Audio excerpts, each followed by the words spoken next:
ان کے ڈیولپمنٹ کے لیے بنیادی جو ایک چیز ہے وہ تعلیم ہے. تعلیم کے علاوہ کوئی قوم ترقی نہیں کر سکتی. USAID دنیا میں تقریباً 80 ممالک میں کام کر رہے ہیں.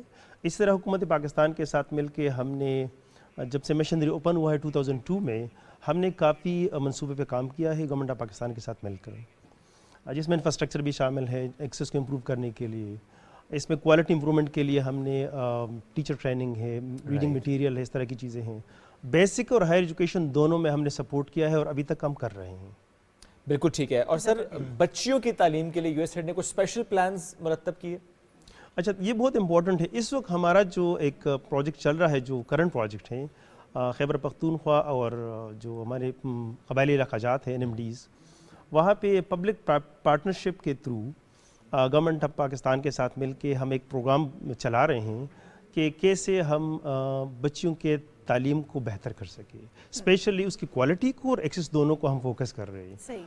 ہم سب کو معلوم ہے کہ پاکستان کے اندر اسپیشلی رورل ایریاز میں بچیوں کے تعلیم میں کافی رکاوٹیں ہیں. اس رکاوٹوں کو کیسے دور کیا جا سکتا ہے, گورنمنٹ آف پاکستان آلریڈی اس پہ کام کر رہا ہے. ہم ان کے ساتھ یہ کر رہے ہیں کہ پرائیویٹ سیکٹر کو بھی انگیج کر کے ان کے مینجمنٹ کو, ان کے گورننس کو بہتر بنا کے ان کی کوالٹی کو بہتر کر سکے. اور جو ڈراپ آؤٹ ہے, بہت بڑا ایک ڈراپ آؤٹ ہے, لٹریسی کا بہت بڑا ایشو ہے, ان سب پہ ہم گورنمنٹ آف پاکستان کے ساتھ مل کے کام کر رہے ہیں. اور یہ جو ایکٹیویٹی ہے یہ 4 سال کی ہے اور ابھی شروع ہے, تقریباً پچھلے 4 مہینے سے چل رہا ہے. صحیح. اچھا سر, یہ جو کولیبوریشن ہے USAID اور HEC مل کے بھی کچھ کام کریں, اس کے بارے میں بھی اگر آپ تھوڑا سا بتا دیں. اچھا, ہائر ایجوکیشن کے ساتھ میرا خیال ہے کہ ہم اس پہ بعد میں بات کر سکتے ہیں. میں چونکہ ریپرزینٹ کرتا ہوں بیسک ایجوکیشن کے جو ان کا وہ ہے. اچھا, پرائمری ایجوکیشن پہ آپ فوکس کریں تو پرائمری ایجوکیشن میں اس وقت ہم کہاں کھڑے ہیں, کیونکہ پرائمری ایجوکیشن جو ہے ایک خاص طبقے کے لیے وہ بڑا مسئلہ ہوتا ہے نا, چھوٹے بچوں کے لیے. بالکل. اچھا, میں تھوڑا سا سٹارٹ کروں گا. 2005 میں پاکستان کے اندر ایک بہت بڑا ارتھکویک آیا تھا اور کافی اسکول خراب ہو گئے تھے ہمارے, کافی اسکول گر گئے تھے. ہم نے گورنمنٹ آف پاکستان کے ساتھ مل کے انفراسٹرکچر پہ کام کیا, سب سے پہلی بات جو ہے. دوسرا یہ ہے کہ ملیٹنسی کی وجہ سے 2009 میں پاکستان کے اندر اسپیشلی جو ہمارے ٹرائبل ایریاز ہیں اور جو بارڈر ایریاز ہیں وہاں پہ کافی نقصان ہوا. اسپیشلی گرلز اسکول کو ٹارگیٹ کیا گیا تھا. ہم نے گورنمنٹ آف پاکستان کے ساتھ مل کے ان انفراسٹرکچرز کو ری بلڈ کیا, جس سے 1000 اسٹوڈنٹس جو ہے ان کو اب وہ بینیفٹ کر رہے ہیں. پھر ایک اور 2010 میں فلڈ آیا, KP اور سندھ میں کافی نقصان ہوا, اس طرف بھی, لیکن 2010 میں بہت زیادہ نقصان تب بھی ہوا تھا. ان میں بھی ہم گورنمنٹ آف پاکستان کے ساتھ مل کے کافی انفراسٹرکچر کو ہم نے ڈیولپ کیا. میں تھوڑا سا اس پہ یہ بات کروں گا کہ 2022 میں جو فلڈ آیا تھا سندھ کے اندر ہمارے اسکولوں کے اسٹرکچر الحمدللہ کھڑے تھے, اور لوگوں نے جو فلڈ افیکٹیز تھے وہاں پہ ان کو وہاں پہ شیلٹر بھی ملا تھا. تو یہ ایک آسپیکٹ ہے ایکسیس کے حوالے سے. دوسرا یہ ہے کہ کوالٹی امپرومنٹ کے لیے کہ ہمارے بچے جو اسکول جاتے ہیں وہاں پہ وہ سیکھنے کا عمل بہتر ہو, بہتر ماحول میں سیکھے, ان کے پاس ریڈنگ مٹیریل ہو, ٹیچر ہمارے اکوپڈ ہو. تو ہم نے $168 ملین کا پاکستان ریڈنگ پروجیکٹ کا پروگرام چلایا, اور یہ پروگرام تقریباً 8 سال چلا تھا. اور اس سے بہت فرق آیا تھا, اسپیشلی ان ایریاز میں جہاں پہ جو لرننگ آؤٹ کمس تھے کافی پور تھے اور کافی بہتر ہو چکے الحمدللہ. گورنمنٹ آف پاکستان نے اس ماڈل کو تقریباً اڈاپٹ کیا ہے اور اپنے ٹیچرز کو ان لائنز پر ٹرین کر رہے کہ how to teach reading for example. تو اپنے ٹیچر ٹریننگ کریکولم میں اس چیز کو شامل کیا ہے کہ ہم اپنی ٹیچرز کو ان لائنز پر ٹرین کریں کہ ریڈنگ کو کیسے بہتر کیا جا سکتا ہے بچوں کے حوالے سے. ٹھیک ہے, کیونکہ ہمارے یہاں جو کوالٹی کے ایشوز ہیں, میں جنرل بات کروں گا, گریڈ 5 کا جو بچہ ہے پبلک سیکٹر میں وہ ہارڈلی گریڈ 3 یا گریڈ 2 کے ٹیکسٹ کو پڑھ سکتا ہے. اس کی کئی وجوہات ہیں, لیکن ایک وجہ یہ بھی ہے کہ ہمارے جو ٹیچرز ہیں ان کو میرے خیال میں ریگولرلی ٹریننگ کی ضرورت ہوئی ہے. اگر میں کہوں سر یہی ایک امپورٹنٹ چیز ہے کہ ٹیچرز کی ٹریننگ, تو آپ کہیں گے جی ایسا ہی ہے, ٹیچرز کی ٹریننگ امپورٹنٹ ہے. بیسیکلی ایک آسپیکٹ ہے جو میں بتا رہا ہوں. ٹھیک ہے. دوسرے کہ ہمارے بچوں کو ایڈیشنل ریڈنگ مٹیریل چاہے ٹیکسٹ بکس کے علاوہ, تو اس پروجیکٹ کے تھرو ہم نے پشتو میں, سندھی میں, اردو میں ریڈنگ مٹیریل ڈیولپ کر کے بچوں کو دیا. پھر ہم نے ٹیچرز کو ٹیبلٹ دیے جس میں آلریڈی لیسن تھے وہاں پہ کہ کیسے آپ لوگوں نے ان مٹیریلز کو یوز کرنا ہے. تو اس سے کافی فرق پڑا تھا. ہم نے ایک اسیسمنٹ کروائی اور دنیا کے اندر سب سے بڑی اسیسمنٹ ہم نے پاکستان کے اندر کروائی. اور that's how you are doing. Sir وقت کی قلت تھی اس لیے اس طرح بات نہ کر پائے, بٹ بہت شکریہ آپ ساتھ موجود تھے. اس موضوع پہ ہم سے گفتگو کرتے ہیں کیسے USAID پاکستان میں کام کر رہا ہے تعلیم کے میدان میں. ایک بریک کی طرف بڑھنے کے لیے واپس آتے ہیں, ساتھ رہیے.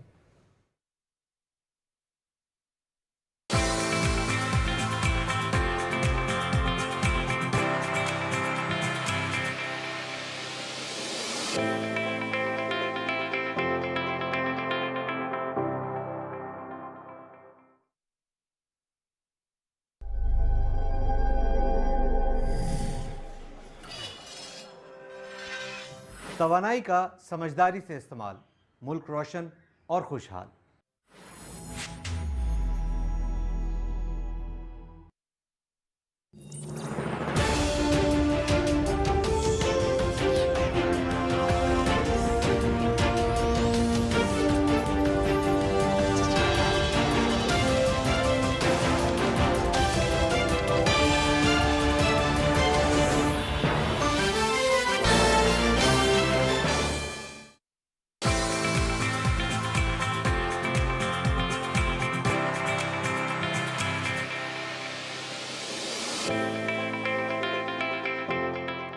Welcome back. ہمارے ساتھ موجود ہیں دو لٹل سٹارز. ان کے بارے میں بہت زیادہ نہیں بولوں گی کیونکہ آپ ان کو ٹی وی پہ مختلف ڈراموں میں دیکھتے رہتے ہیں. ہمارے ساتھ موجود ہیں فائق منصور اینڈ فاتق منصور. ہیلو، کیسے ہیں آپ دونوں؟ میں ٹھیک، آپ بتائیں کیسی ہیں؟ الحمدللہ بالکل ٹھیک ٹھاک. دیکھیں جی 15 سال کے فائق اور 7 سال کے فاتق، ایک ہے 8ویں کلاس میں، ایک ہے پریپ کلاس میں.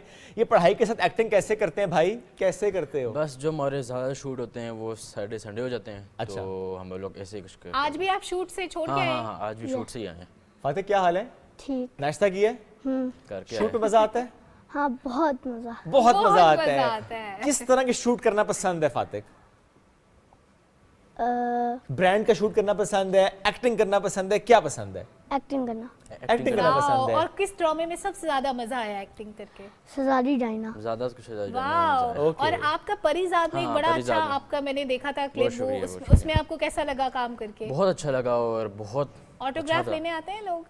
ہاں بس اللہ کا شکر. نہیں ماشاءاللہ، اسپیشلی اگر ہم فائق کی بات کریں تو فائق تو ظاہر ہے بہت زیادہ اب ہم سب جان چکے ہیں ان کو، ان کا کام بھی دیکھتے ہیں. فائق آگے چل کر اس کو بالکل کیریئر کے طور پر لے کر جانا چاہتے ہو؟ ہاں انشاءاللہ تعالیٰ. اوکے، تو یہ جو شوق ہے آپ کے اندر تھا یا فیملی نے کہا یا کسی نے کہا یار بڑے پیارے ہیں تو ان کو ایکٹنگ کی طرف لے کر جاؤ؟ نہیں فیملی نے کہا، بس شوق تھا میرے اندر تو میں نے سوچا بس پھر ہم نے سٹارٹ کیا. اوکے، سٹارٹنگ میری ہوئی بس ہوگی سٹارٹنگ ہوگی. فاتق آپ کو کون سا رول کر کے سب سے زیادہ مزہ آیا، آپ نے انجوائے کیا؟ ویسے تو سب میں آپ بیبی ہوتے ہو چھوٹے سے. جو شہزادی ڈائنا پہ تھا اس پہ مجھے برگر بچہ دکھایا تھا انہوں نے. برگر بچہ؟ وہ کیسے بنتا ہے برگر بچہ؟ جیسے اچھا بچہ جس میں امریکہ سے آیا تھا. ایٹیٹیوڈ بھی ہے، ذرا نخرہ بھی ہے، ذرا ضدی بھی ہے. انگلش میں بات کرتا، صحیح بات ہے.